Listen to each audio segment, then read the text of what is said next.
volunteers have begun burying victims of Indonesia's deadly earthquake and tsunami in a mass grave. Friday's disaster devastated swathes of the eastern Sulawesi island and has left at least 844 people dead. Some remote areas have yet to be contacted, and there are fears that the death toll could rise further. A lack of heavy lifting equipment is hampering rescuers' attempts to reach people who remain alive in the ruins of collapsed buildings. Dozens of people are feared to be underneath the rubble of one hotel alone, the Roro in the devastated coastal resort of Palu. Communication is limited, heavy machinery is limited. It's not enough for the numbers of buildings that collapsed, said Sutopo Purwo Nugroho, spokesman for the National Disaster Mitigation Agency.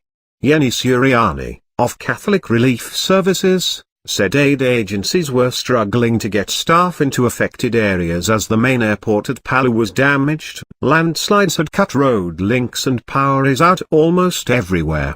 Some survivors have been looting shops for food, water and fuel, telling reporters they have run out of supplies.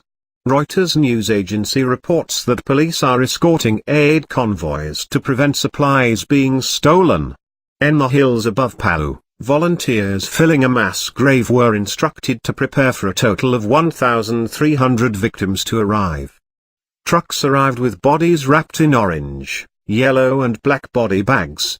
They were dragged into the grave and motorized diggers poured earth on top. But many people are still looking for missing loved ones. Adi told AFP he was hugging his wife by the beach in Palu when the tsunami struck, and has not seen her since. When the wave came, I lost her, he said. I was carried about 50 meters. I couldn't hold anything.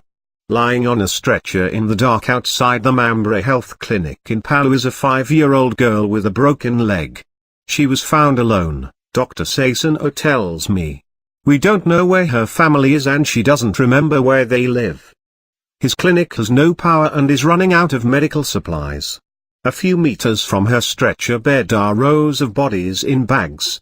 The smell of decomposition fills the air. Dr. Sasano says they will be buried in mass graves to stop the spread of diseases. They are starting to smell. We want to wait for relatives to pick them up, but we can't wait any longer. Rows of rubble lie all along the shoreline where vibrant fishing villages once stood. People's possessions lie smashed together, with cars and boats tossed around by the massive waves. Amid the rubble are tents where families are sleeping out in the open.